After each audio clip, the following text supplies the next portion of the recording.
Olá, sejam bem-vindos ao meu canal. Nós estaremos aqui hoje conversando sobre quem cuida do cuidador.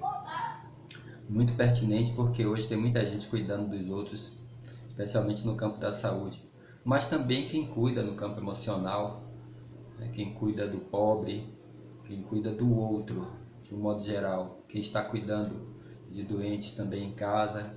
Então a proposta é falar um pouco sobre quem cuida do cuidador.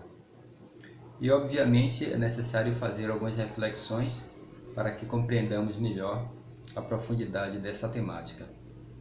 Então iniciamos pensando o seguinte: cuidar do cuidador requer saber quem é o cuidador, identificarmos quem somos, aceitarmos quem somos, trabalharmos para melhorar o que somos e diante das mais adversas circunstâncias, a cada qual é dado o dom de ser quem é.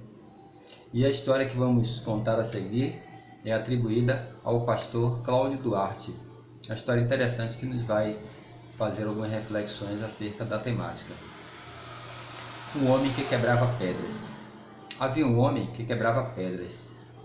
O sol quente e ardente e ele quebrando as pedras. Era uma vida difícil. Quando de repente passou um homem montado em um elefante supervisionando a obra, então ele olhou para o alto e disse: Senhor, meu Deus, isso aqui é vida, andar nesse elefante. E não essa de ficar aqui quebrando pedra todo dia, o dia todo. Aquilo sim é que é vida.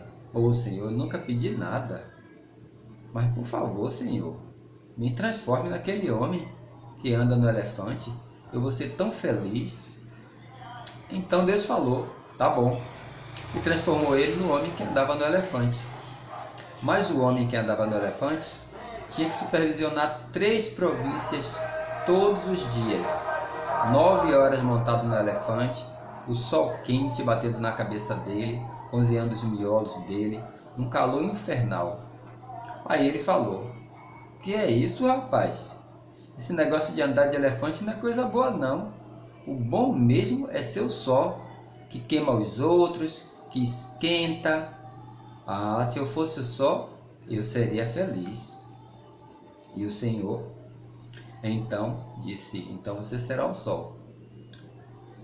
E ele se saiu, foi queimando os outros, esquentando tudo que tinha pela frente. Até que chegou uma frente fria com nuvens densas. Ele queria passar os seus raios e não conseguia. Senhor, que é isso? Eu não consigo passar por essas nuvens. O bom mesmo é ser nuvem. Eu já tenho certeza do que quero ser. Se o Senhor me transformar em nuvem, eu tenho certeza que vou ser feliz. E Deus transformou ele em nuvem. Ele tapava o sol e fazia chover. Só que um dia começou a ventar. Ele queria ficar quieto e o vento não deixava. Ele queria ficar aqui, o vento levava para lá. Ele queria ficar lá, o vento trazia para cá. O que é isso, Senhor? Esse negócio de ser nuvem não é bom não. O bom mesmo é ser vento, que quebra tudo, arranca tudo. Agora eu descobri que quero me transformar em vento. Eu quero ser vento. E Deus transformou ele em vento. E ele derrubava árvores, arrancava telhado, levantava a saia das mulheres, fazia misérias como o vento.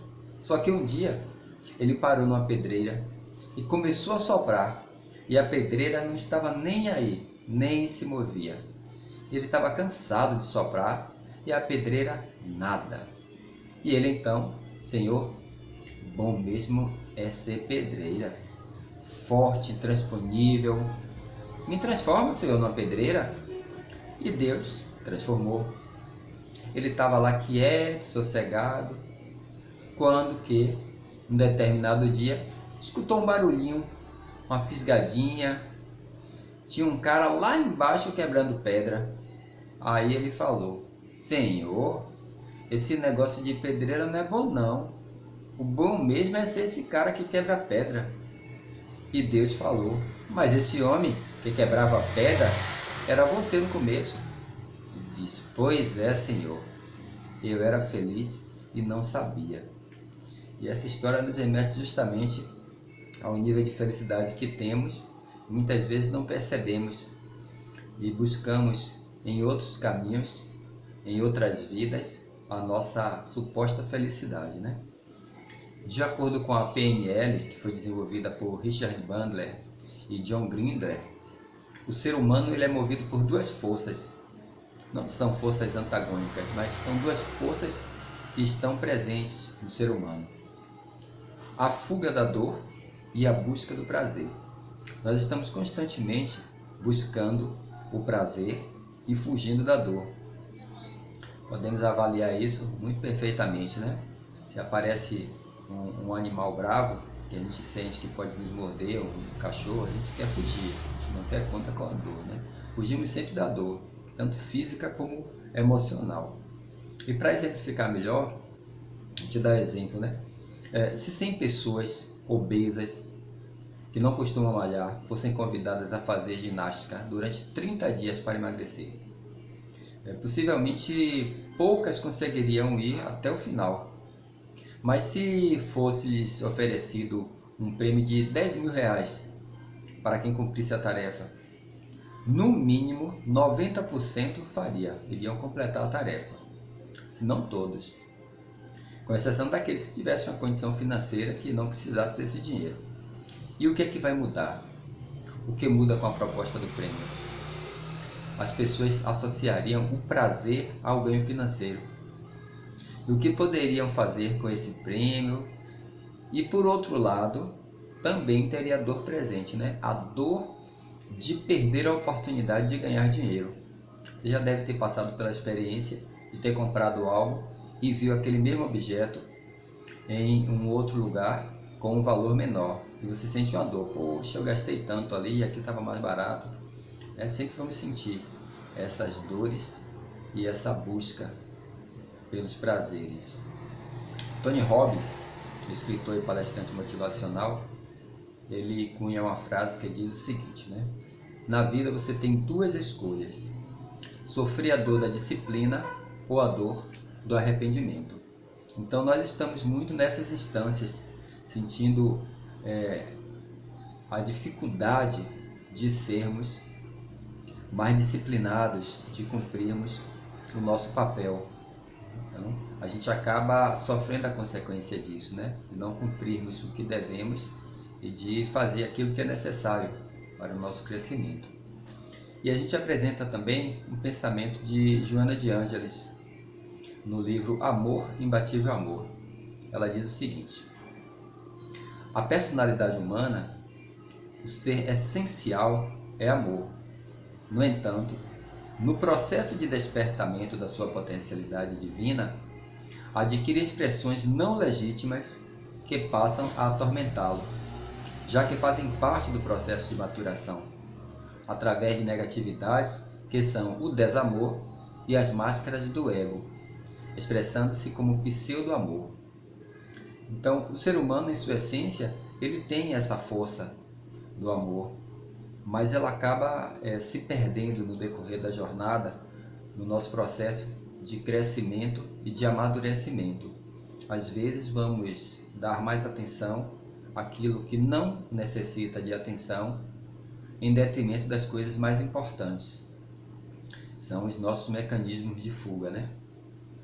E Buda narra uma pequena história que vai justamente de encontro a esse pensamento. Um homem havia sido ferido por uma flecha envenenada. A família desse homem quis buscar um médico para que recebesse ajuda, mas ele se negou. O homem que tinha sido ferido disse que antes de algum médico tentar ajudá-lo, ele queria saber quem tinha sido o homem, o que tinha o atacado, qual é a casta que ele pertencia, qual era o lugar de origem de tal pessoa, enfim. Ele também quis saber a altura, a força, a cor da pele dessa pessoa, o tipo de arco que disparou a flecha e se a corda tinha sido fabricada com cânhamo, seda ou bambu.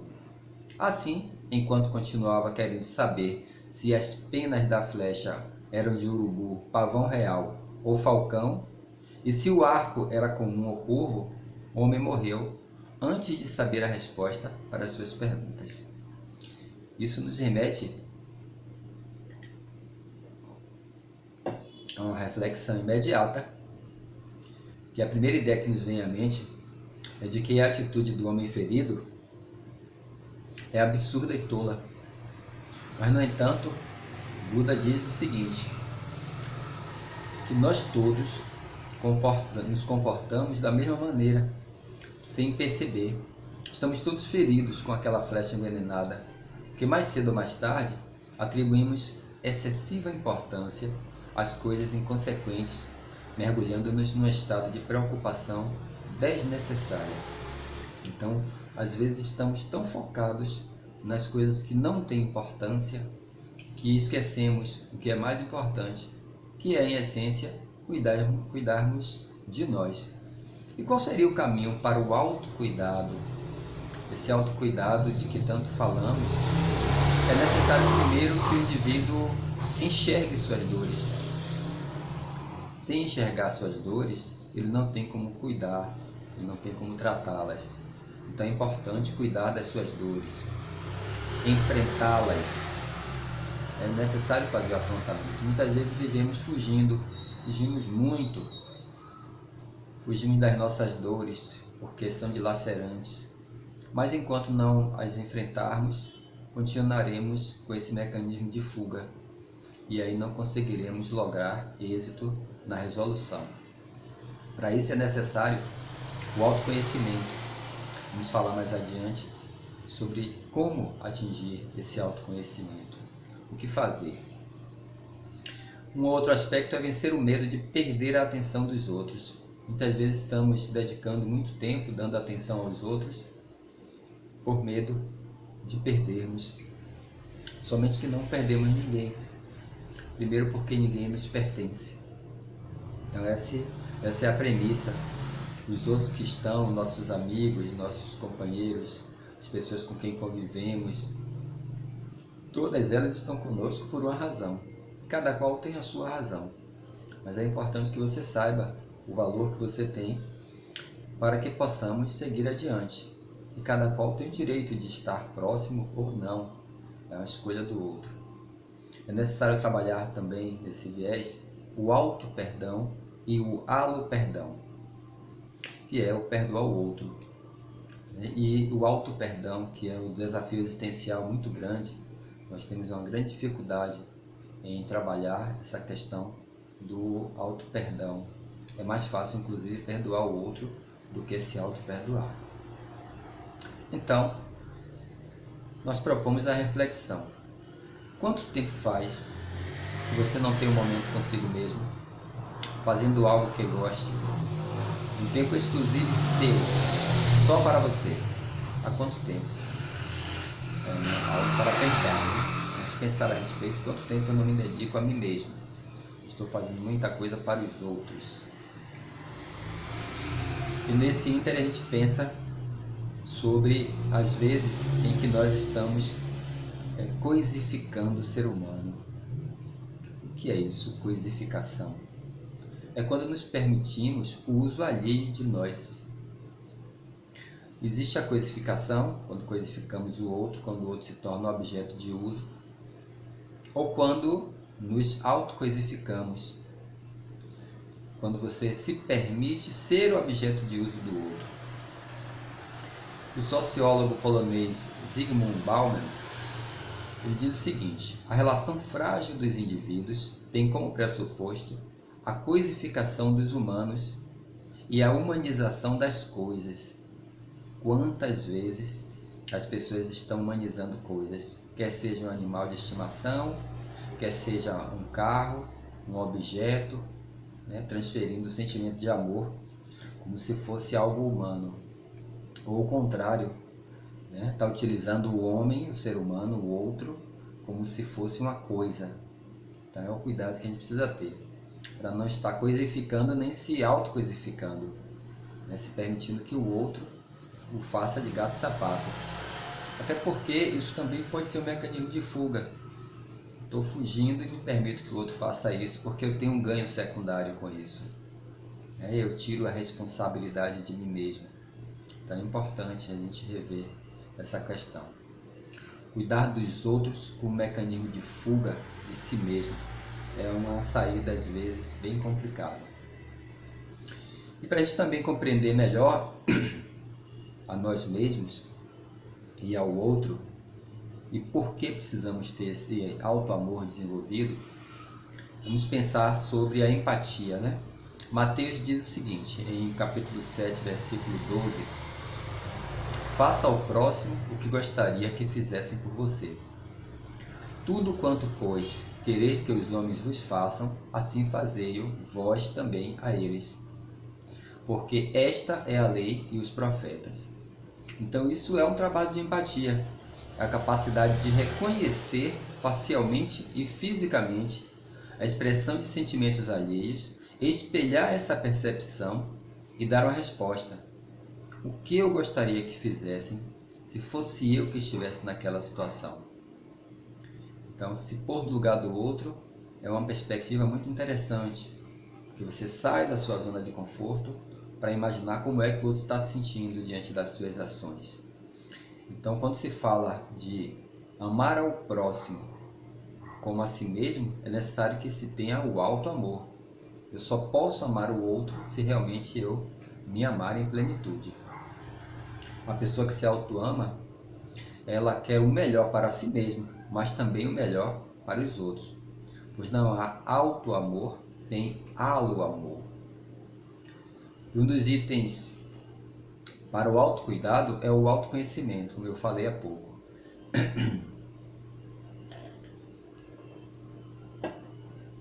E Santo Agostinho ele nos lembra, quando perguntado sobre o meio prático para o ser humano melhorar-se, ele cita a frase de Sócrates: conhece-te a ti mesmo. E aí surge a indagação, né? De que forma pode se conhecer? Ele responde: façam como eu fazia. Ao fim do dia interrogava minha consciência.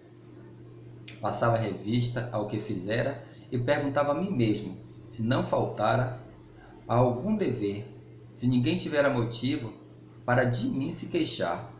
Foi assim que cheguei a me conhecer e a ver o que em mim precisava de reforma.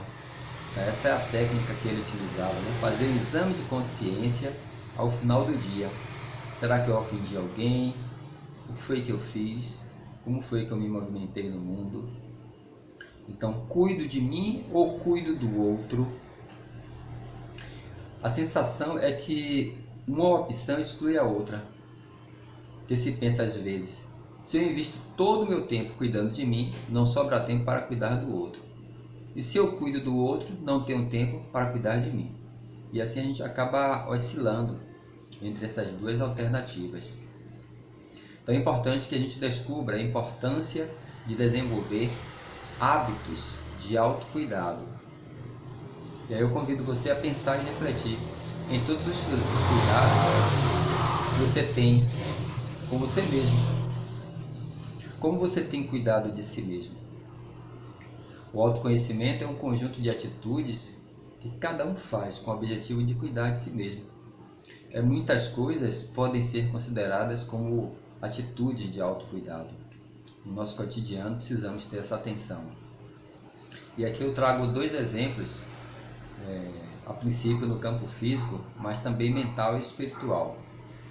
Um é de Annette Larkins, a norte-americana, com 78 anos hoje, e com um aspecto muito jovial. Ela mudou sua maneira de viver aos seus 50 anos. Ela era vegetariana e resolveu se tornar budista. Significa que ela se alimenta apenas com tudo completamente natural. Nada é cozido. Ela come somente frutas, vegetais, hortaliças, castanhas, grãos e sementes germinadas. Pratica atividade física todos os dias. Ela dança, sobe escadas, até alcançar 100 andares. Faz caminhadas. Ela já não tem problemas de doença há mais de 35 anos. E o corpo, o aspecto realmente é de 50 anos. Pratica meditação diariamente mantenha um bom humor, mantenha uma atitude positiva diante da vida. Essa é a Annette Larques, é um exemplo. E tem também o Dr. Robert Del Monte, que aos 67 anos ele quis fazer uma experiência e ele decidiu melhorar sua alimentação, a atividade de hormônios bioidênticos durante 13 anos para ver o que aconteceria com o seu corpo. Então, aos 80 anos, ele tinha melhor visão do que aos 67, mais força física, mais flexibilidade corporal, mental e melhor audição. Ele faleceu aos 92 anos e até o dia anterior ele estava muito bem e não teve um motivo comprovado da sua morte. Mas teve uma longevidade de 92 anos para os dias atuais. Então, para a gente já ir finalizando, nossa exposição não vai ser muito prolongada, vamos pensar agora no aspecto mais amplo, né? Do autocuidado. O que se pode fazer? Ações para cuidar do ser humano. Algumas coisas eu já falei aqui, vamos só reforçar. O perdão é um fator sine qua non do autocuidado. O perdoar-se também. Precisamos trabalhar o perdão em nós. A meditação diária, um trabalho simples de respiração, parar inicialmente por 5 minutos e somente se concentrar em sua própria respiração. Inspirar, reter por 1 segundo, expirar. E fazemos isso 5 minutos, depois 10 minutos, até conseguirmos fazer isso durante 20 minutos diários. É uma forma de você se recolher e pensar mais em você. Neste momento, você vai buscar esvaziar a sua mente, porque pensamentos vão surgir, você observa o pensamento e depois, ok, já entendi, afasta esse pensamento e continua focado na sua respiração. E você vai trabalhar muito o seu equilíbrio físico, emocional, psicológico e também vai se autoconhecer mais. Para finalizar, a gente deixa aqui o registro do pensamento de Viktor Frankl, aquele homem que passou tempos em um campo de concentração, um psiquiatra muito inteligente, que sobreviveu, tendo falecido muitos parentes seus e tendo vivido com pessoas que perderam praticamente tudo. E ele conversava com as pessoas, ele tirou lições de vida notáveis. E essa lição de vida sintetiza, essa frase sintetiza a lição de vida principal, quando ele diz: você não é produto das circunstâncias, você é o produto das suas decisões. E dessa forma, a gente vai aqui finalizando a nossa conversa hoje, desejando muita paz para todos.